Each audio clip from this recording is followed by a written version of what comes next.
हमारी संस्कृति, हमारी पहचान। यज्ञ, योग, आयुर्वेद सदा रहे हमारे साथ। भारत के प्राचीन ग्रंथों एवं आधुनिक विज्ञान का दिव्य संगम, यज्ञ महिमा।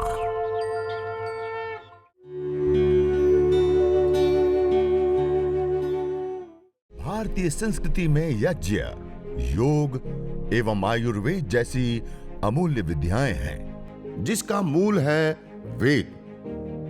इतिहास की ओर दृष्टि डालें तो भगवान राम, भगवान कृष्ण से लेकर राजा महाराजाओं, ग्रामवासियों व अरण्यवासी ऋषियों की कुटियों तक नित्य व नैमित्तिक यज्ञों का प्रचलन देखने को मिलता है। देखिए, सामान्य रूप से आज पर्यंत हम जो यज्ञ करते हुए आ रहे हैं उसमें कहीं शादी विवाह आदि कोई नैमित्तिक विशेष यज्ञ, इसी प्रकार से काम्य यज्ञ किसी कामना विशेष से जो कर लेते हैं, और एक होता है नित्य यज्ञ जिसको देव यज्ञ, ब्रह्म यज्ञ आदि जो पंच महायज्ञ कहे गए। ये कुल मिलाकर के 21 प्रकार के यज्ञ होते हैं। कितने प्रकार के यज्ञ होते हैं? लेकिन आज हम जो यज्ञ करेंगे, हवन करेंगे, अग्निहोत्र करेंगे, वह हम देव यज्ञ करेंगे और चिकित्सा यज्ञ करेंगे। कौन कौन से यज्ञ करेंगे? चिकित्सा यज्ञ और देव यज्ञ। इसको सीखेंगे, उसके बारे में जानेंगे और हम करेंगे। देखिए, हम जब यज्ञ करते हैं, हवन करते हैं, तो क्या करते हैं? उसमें उत्तम जड़ी बूटियां, गाय का घी आदि की आहुतियां प्रदान करते हैं। जब उसकी आहुतियां प्रदान करते हैं तो अग्नि उसको जला देती है, और जल जाता है तो क्या हो जाता है? कह रहे नष्ट हो जाता है। नष्ट शब्द का अर्थ क्या होता है पता है? नस अदर्शने, नास कारण लय, अपने कारण में लय हो जाना, अदर्शन हो जाना। पहले दिखाई दे रहा था, अब दिखाई नहीं देगा। मानी उसका ये अभिप्राय नहीं होता है कि सर्वथा उसका अभाव हो जाना। उसका अभिप्राय होता है कि वो रूपांतरित हो जाता है। क्या हो जाता है? रूपांतरित होना। जैसे हमारे पास एक पात्र के अंदर पानी रखा है, जल रखा है, उसको 100 डिग्री पर गर्म कर दे तो क्या हो जाता है? क्या हो जाता है? वाष्प बन जाता है। पहले द्रव रूप में था, अब गैस फॉर्म में आ गया। ऐसे ही धरती पर कोई भी पदार्थ का सर्वथा अभाव नहीं होता। क्या होता है? रूपांतरित होता है। जलता है तो वो रूपांतरित होता है, और जब रूपांतरित होता है तो गैस फॉर्म में, पार्टिकल के रूप में और एनर्जी, ऊर्जा के रूप में वो रूपांतरित हो जाता है। हम जब गाय के घी की आहुति अग्नि में देते हैं ना, हवन करते हैं, तो गाय का घी मुख्य रूप से प्रयोग करते हैं ना। तो गाय के घी को जब हम जलाते हैं और वो गैस फॉर्म में कन्वर्ट होता है तो 1864 गुना बढ़ जाता है। कितना गुना? बहुत ज्यादा हो गया ना, कहीं गुना हो गया। और उतना ही नहीं, उसके साथ साथ उसके अंदर सैचुरेटेड फैटी एसिड होता है। उसके जलने पर कीटोन्स बनते हैं, और कीटोन्स के टूटने पर कार्बन की अपेक्षा 6 गुना ज्यादा ऑक्सीजन भी हमें मिलती है। और उसके साथ साथ उस धूम्र, जब जड़ी बूटी आदि साथ में डाल रहे हैं, वो जो हवन करने पर जो धूम्र उड़ता है, वो जब वायुमंडल के अंदर आता है तो उसके अंदर विभिन्न प्रकार के फाइटोकेमिकल्स होते हैं जो अलग अलग बीमारियों को ठीक करने की शक्ति, सामर्थ्य रखते हैं। मानी यज्ञ का धूम्र पोल्यूशन नहीं, यज्ञ का धूम्र विशुद्ध मेडिसिन होता है। यज्ञ का मेडिसिन के रूप में कार्य करता है। तो हम जो अभी हवन करेंगे, ये हवन एक साइंटिफिक कर्म है। कैसा कर्म है? हाँ, ये पूजा पाठ, एक अनुष्ठान, एक देवी शक्तियों का पूजन, ये सारी तो चीजें हैं ही हैं, लेकिन उसके साथ साथ एक विशुद्ध विज्ञान है। हवन करने पर हमें अलग अलग कई सारे लाभ प्राप्त होते हैं। देखिए, हम जिस जीवन शैली को अभी जी रहे हैं, उस जीवन शैली में हम कई सारी बड़ी समस्याओं से आज जूझ रहे हैं। दुनिया की सबसे बड़ी एक समस्या है रेडिएशन। आज हम मोबाइल, टीवी, कंप्यूटर, लैपटॉप, दीवारों के अंदर केबल बिछे हुए, एलईडी लाइट लगे हुए हैं, बोर्ड लगे हुए हैं, ये सारी चीजें इलेक्ट्रोमैग्नेटिक रेडिएशन देती है। और उसके साथ साथ आज हम कार्बनिक पदार्थों का भी प्रयोग करते हैं, वो भी बीटा रेडिएशन, जिसको हम एटॉमिक रेडिएशन कहते हैं, वो छोड़ते हैं। हम एक रेडिएशन की जाल के बीच में जी रहे हैं और उसके कारण से हमारे न्यूरॉन्स, हमारे सेल्स आदि भारी मात्रा में डैमेज हो जाते हैं, जिसके परिणाम स्वरूप एमएनडी, एमडी से लेकर के कैंसर जैसी जानलेवा बीमारियां होती हैं। और अभी हम अपने हाथों से जिस यज्ञ को संपन्न करेंगे, आपको जानकर के आश्चर्य होगा, उस हवन करने पर जो ऑर्गेनिक मॉलिक्यूल्स वायुमंडल के अंदर आते हैं, वो इलेक्ट्रोमैग्नेटिक रेडिएशन और कार्बनिक रेडिएशन जो एटॉमिक रेडिएशन होता है, दोनों ही प्रकार के रेडिएशन को दूर कर देता है। मानी ये यज्ञ का पार्टिकल जो होता है वो रेडिएशन को दूर करने का काम करता है। डॉक्टर वाई की विजय जी जयपुर यूनिवर्सिटी में उन्होंने कई परीक्षण करके बताया, हवन करने पर एटॉमिक रेडिएशन दूर हो जाता है। Doctor Mamta Saxena ji central pollution government board Delhi में उन्होंने कई परीक्षण करके बताया कि हवन करने पर इलेक्ट्रोमैग्नेटिक रेडिएशन दूर होता है। और उससे अतिरिक्त एक विदेशी एक रिसर्च सामने आई, उसमें पता चला कि हवन करने के बाद जो भस्म बच जाती है ना, विभूति, उसको जल में डाल करके मिला दिया और एटॉमिक रेडिएशन से प्रभावित जो चावल थे, उन चावलों को उसके अंदर डाल दिया और कुछ घंटे छोड़ दिया। उसके बाद उसको सुखा करके जब लेबोरेटरी टेस्ट किया गया, आपको जानकर के आश्चर्य होगा, उस चावल में से एटॉमिक रेडिएशन का प्रभाव खत्म हो गया। यज्ञ की भस्म में इतनी ताकत होती है। और आप सब लोगों ने देखा होगा, मध्य प्रदेश में भोपाल में जब मिथाइल आइसोसाइनेट गैस जब रिसाव हुआ था, उस समय हजारों लोग प्रभावित हुए थे। उस समय भी, उस दौरान भी रेडियो एक्टिव तरंगों के कारण बहुत बड़ी मात्रा में ये सारी चीजें हुई थी। उस समय जिन परिवारों का, एक राठौड़ परिवार, एक कुशवाहा परिवार, ऐसे कुछ परिवार थे, वो हर दिन अपने घर के अंदर छोटा सा पूजन के लिए हवन करते थे। वो परिवार उस त्रासदी के बीच में सुरक्षित रूप से जीवित रह गए। और इतना ही नहीं, उस घटना के बाद वहां की सरकार ने वहां पर मुहिम चलाई कि जो गर्भवती माताएं थी और बच गए हैं, उनको गर्भपात करा रहे थे कि ये बच्चे सुरक्षित नहीं जन्मेंगे, विकलांग हो गए मानसिक रूप से, या अलग अलग उसके शरीर में इतनी सारी कमियां होगी कि वो सुरक्षित नहीं है। और बड़ी मात्रा में गर्भपात कराया गया था। और उस समय माधव आश्रम करके वहां संस्था है, उन्होंने उसमें लोगों के बीच में और प्रेरणा दी कि आप इस पाप कर्म को ना करें, हर रोज हवन कीजिए, उसमें बैठिए, मंत्रोच्चारण पूर्वक हवन करने पर ये सारे दुष्प्रभाव आपको नहीं सताएंगे। और 19 माताएं ऐसी थी जो उस बात से सहमत हुई और उन्होंने प्रतिदिन अपने घर में सुबह शाम यज्ञ करना प्रारंभ किया।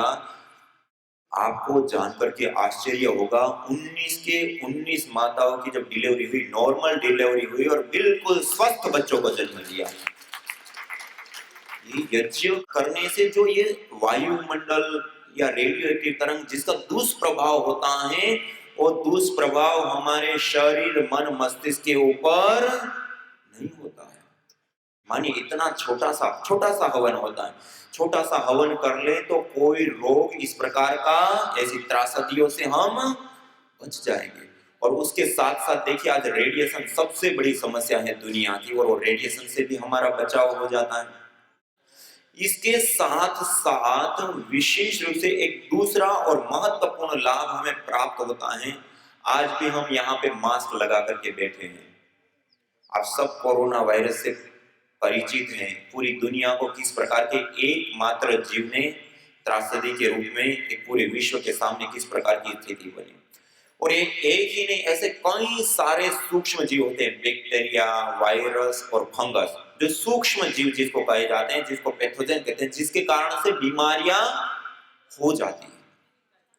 अब ये अलग अलग बैक्टीरिया, वायरस, फंगस के कारण आज प्रति वर्ष पूरी दुनिया में 2.25 करोड़ लोगों की जान जाती है। कितने लोगों की? और ये कब? कई हजार करोड़ रुपए की दवाइयां खा जाने के बावजूद।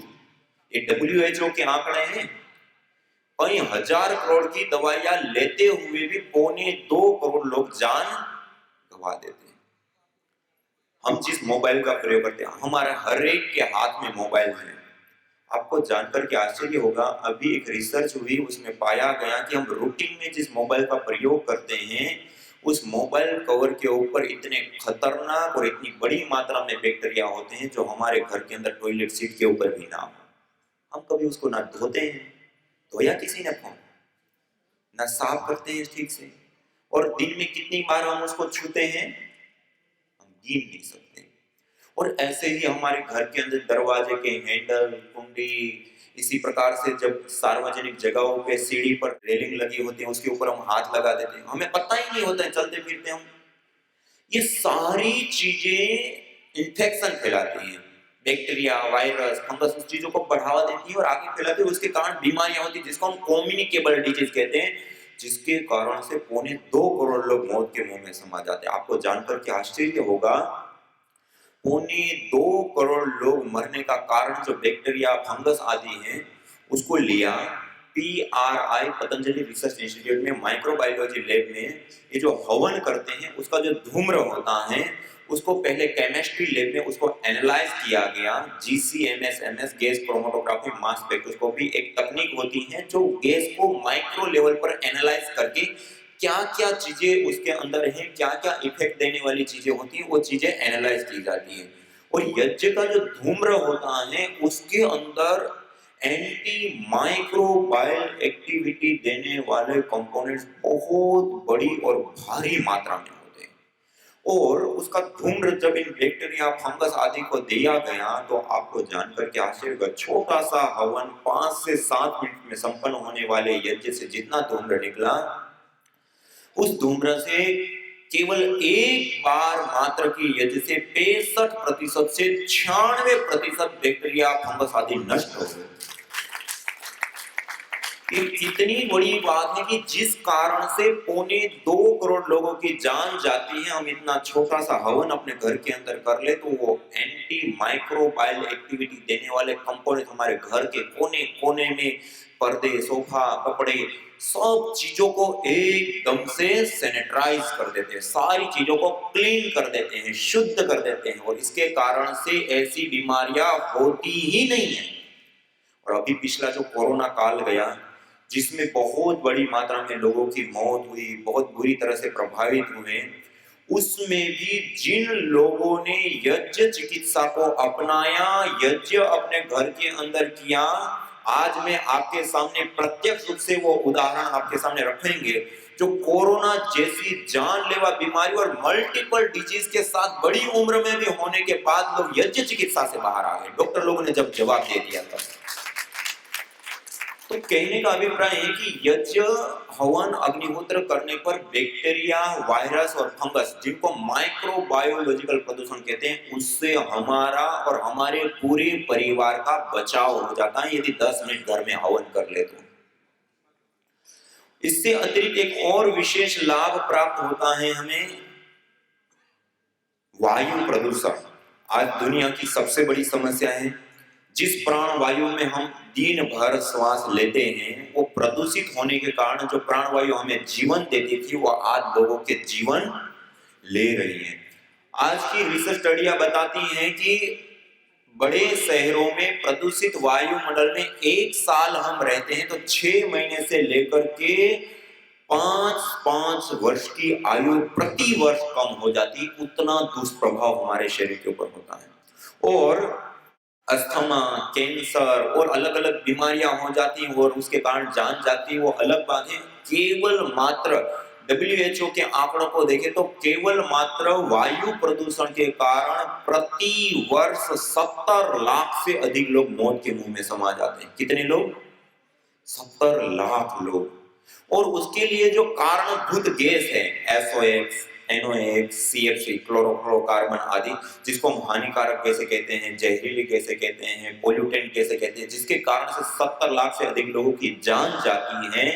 हवन करने पर एथिलीन ऑक्साइड, प्रोपिलीन ऑक्साइड आदि कुछ महत्वपूर्ण गैसें बनती हैं, और जब वायुमंडल के अंदर आती हैं तो एक फोटोकेमिकल प्रोसेस चलता है, उसके परिणाम स्वरूप जो हानिकारक गैसें हैं, जहरीली गैसें हैं, वो जहरीली गैसें भी न्यूट्रलाइज हो जाती हैं, और एक स्थान पर एक बार किया हुआ जो यज्ञ होता है वो 100 यार्ड क्षेत्र मानी 100 मीटर का जो अराउंड क्षेत्र होता है, उतने में आने वाले एक सप्ताह पर्यंत भी यदि पोल्यूटेंट गैस, जहरीली गैस आती है तो उसको भी न्यूट्रलाइज कर देता है, खत्म कर देता है। ये हमें वायु प्रदूषण से भी बचा लेता है। कितने बड़े लाभ हो गए, रेडिएशन से बचाव हो गया, वायु प्रदूषण से बचाव हो गया, माइक्रोबायोलॉजिकल प्रदूषण से बचाव हो गया, जो ये 3 दुनिया की सबसे बड़ी समस्या है। इन तीनों चीजों से हमारा बचाव होता है। इससे अतिरिक्त एक विशेष लाभ हमें प्राप्त होता है। देखिए, इस अथाह वायु के समुद्र में हम श्वास लेते हैं ना, उसमें 2 प्रकार के पार्टिकल होते हैं। एक होते हैं धन आवेशित कण और एक होते हैं ऋण आवेशित कण। धन आवेशित कण जहां पे औद्योगिक क्षेत्र हैं, जहां पे भीड़ भाड़ वाले इलाके हैं, जहां पर शहरीकरण है, ऐसे स्थानों पर धन आवेशित कणों की बाहुल्यता स्वाभाविक रूप से होती है, और उसमें जब हम रहते हैं तो हमारे शरीर के अंदर ब्लड सीरोटोनिन की मात्रा में भारी मात्रा में चेंज आते हैं, जिसके परिणाम स्वरूप जो हानिकारक तत्व शरीर में होते हैं वो बढ़ जाते हैं, और हमारी पूरी बॉडी एसिडिक हो जाती है, अम्लीय हो जाती है। क्या हो जाती है? एसिडिक, अम्लीय। और जब शरीर हमारा एसिडिक होता है तो अनेक प्रकार के रोग हमारे शरीर के अंदर हो जाते हैं, और होने के बाद यदि कोई दवाएं भी लेते हैं तो शीघ्रता से काम नहीं करती है। और दूसरे कण होते हैं ऋण आवेशित कण। वो स्वाभाविक रूप से जहां घना जंगल है, झरने हैं, पेड़ पौधे हैं, नदी तालाब या समुद्र के तट होते हैं, ऐसे स्थानों पर ऋण आवेशित कणों की बाहुल्यता स्वाभाविक रूप से पाई जाती है। और उस स्थान पे जब हम रहते हैं और उसमें श्वास प्रश्वास की क्रियाएं करते हैं तो ब्लड सीरोटोनिन की मात्रा में चेंज आने से हमारी बॉडी अल्कलाइन होती है, क्षारीय बन जाती है, और क्षारीय शरीर के अंदर कोई रोग होता ही नहीं है। और हम बॉडी को अल्कलाइन करने के लिए आज समाज में विशेष रूप से क्या कह रहे हैं, हमारे शरीर के अंदर कितना पानी, 70% से अधिक पानी होता है। तो उस पानी को यदि हम अल्कलाइन करके पिए तो हमारी पूरी बॉडी अल्कलाइन हो जाएगी, और अल्कलाइन हो गई तो कोई रोग होगा नहीं, और हो भी गया तो ठीक हो जाता है। अब इस पानी को अल्कलाइन करने के लिए 2-2.5 लाख रुपए की लोग मशीन बेचते हैं। हम जिस हवन को कर रहे हैं उस हवन की जो शेष बची हुई भस्म होती है, राख होती है, उसको थोड़ा खरल कर लेते हैं, छान लेते हैं, और उस राख को एक गिलास में 1 चुटकी 2 चुटकी के बराबर डाल देते हैं, तो जो 3.5 लाख रुपए की मशीन पानी को अल्कलाइन करके देती है, ऐसे ही ये पानी अल्कलाइन हो जाता है। और उसके साथ साथ उसके अंदर calcium, iron, zinc, potassium, magnesium, जो हमें खनिज तत्व चाहिए वो खनिज तत्व भी इस पानी के अंदर आ जाते हैं। ये संयोगवश मैंने बात बताई। मुख्य बात थी धन आवेशित कण और ऋण आवेशित कण। धन आवेशित कणों से बॉडी का एसिडिक होना और रोग होना, ऋण आवेशित कणों से बॉडी का अल्कलाइन होना, अम्लीय क्षारीय होना, और उसके कारण से हमें आरोग्य लाभ होता है। और एक विशेष और लाभ होता है, हमारे जो हार्मोन्स होते हैं वो गुड हार्मोन्स में कन्वर्ट होता है, बैड हार्मोन्स एकदम से डाउन आ जाते हैं। हम जिस स्थान पर प्रतिदिन छोटा सा हवन करते हैं वहां के वायुमंडल के अंदर प्रति सेंटीमीटर एयर के अंदर 200 से 400 ऋण आवेशित कण पाए जाते हैं। ये इतनी बड़ी संख्या होती है, जो घने जंगल में पार्टिकल होते हैं उतना हम हवन करके अपने घर के अंदर बना सकते हैं। मानी जंगल जैसा वायुमंडल अपने हाथों से अपने घर में हम बना सकते हैं, इतना छोटा सा हवन करके। तो ये बहुत बड़ा एक विशेष लाभ है। इससे अतिरिक्त एक और लाभ हमें प्राप्त होता है, देखिए, हम जिस जीवन को जी रहे हैं उसके लिए शक्ति चाहिए, हमें ताकत चाहिए ना। उस शक्ति को प्राप्त करने के लिए हम क्या करते हैं? शक्ति को प्राप्त करने के लिए हम क्या करते हैं? आहार लेते हैं। आहार लेते हैं, नहीं लेते हैं? अब वो आहार हम कितने रूपों में लेते हैं? आहार हम कितने रूपों में लेते हैं? 3 रूपों में लेते हैं। कितने रूपों में? ठोस, द्रव और गैस। ठोस रूप में रोटी, दाल, चावल आदि, द्रव रूप में पानी, दूध, जूस आदि, और गैस रूप में वायु। ये 3 रूपों में हम सब आहार लेते हैं। अभी जो 3 रूपों में हम आहार लेते हैं उसमें सबसे ज्यादा आहार कौन सा लेते हैं?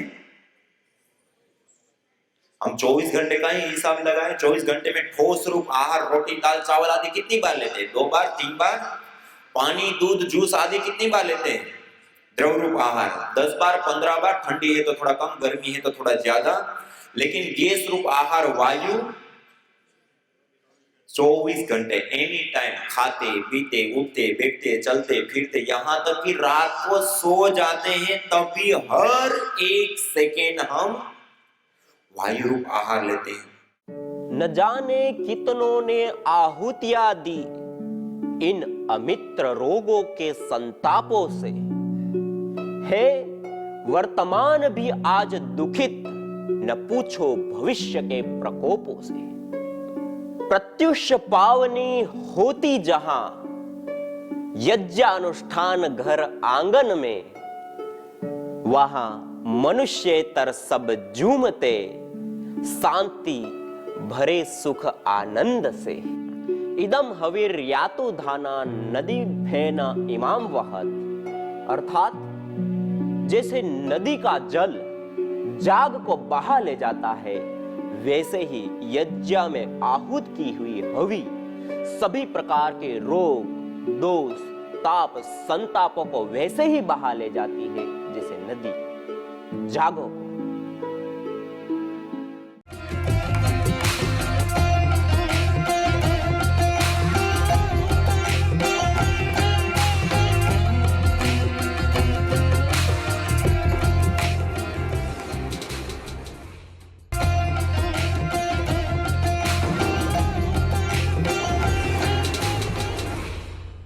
हृदय हवन सामग्री, हार्ट से संबंधित, हृदय से संबंधित जो रोग होते हैं उनको शांत करने के लिए, उनको दूर करने के लिए यह विशेष करके लाभकारी होता है।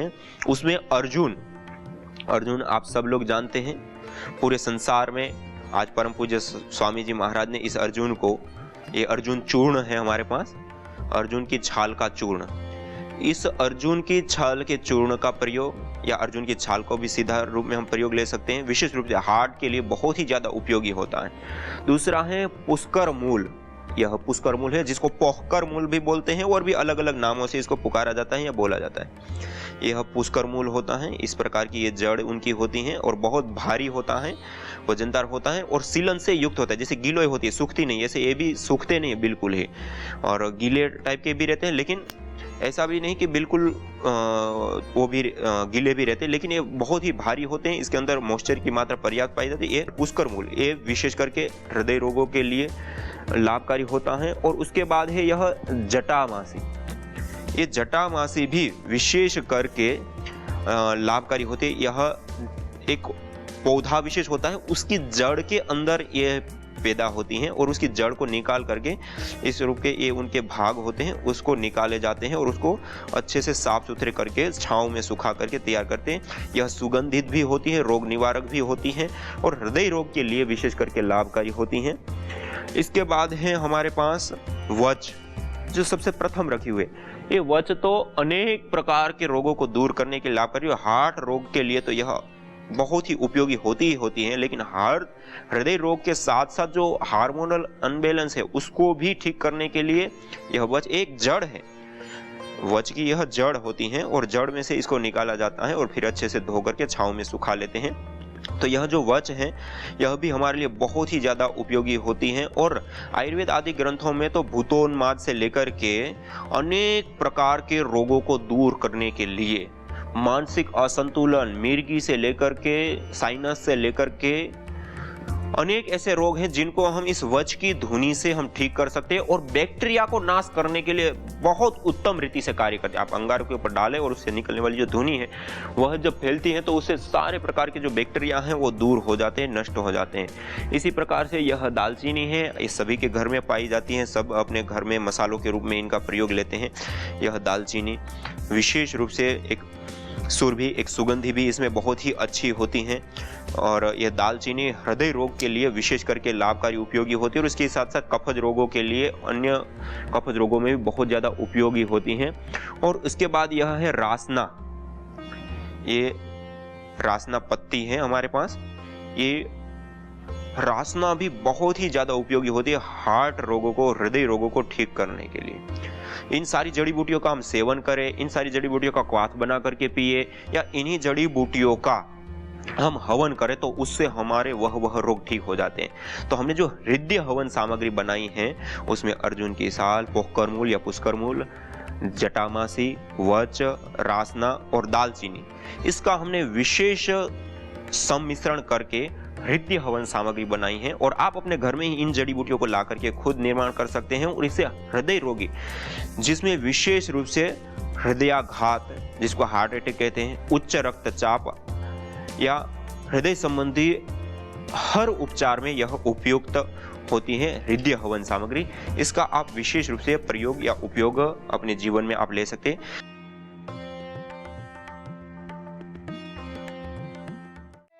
यज्ञ भारतीय संस्कृति की मुकुट मणि है, प्रतीक है, मूल है। मानव जीवन के हर पहलू के साथ यज्ञ जुड़ा हुआ है, चाहे वह संस्कार हो, चाहे पूजा पाठ या फिर पर्व से लेकर हर शुभ अशुभ अवसरों में भी यज्ञ करने की सार्वभौमिक, वैज्ञानिक एवं पंथ निरपेक्ष पावनी परंपरा रही है। आइए हम संकल्प लें, संसार के श्रेष्ठतम कर्म यज्ञ को अपनाएं। पिंड और ब्रह्मांड में संतुलन कायम करने वाले यज्ञ को अपने जीवन का अभिन्न अंग बनाएं एवं प्रकृति मां के प्रति अपने ऋणों को अदा करें। विश्व स्वास्थ्य का एक नारा, यज्ञ से होगा जग उजियारा।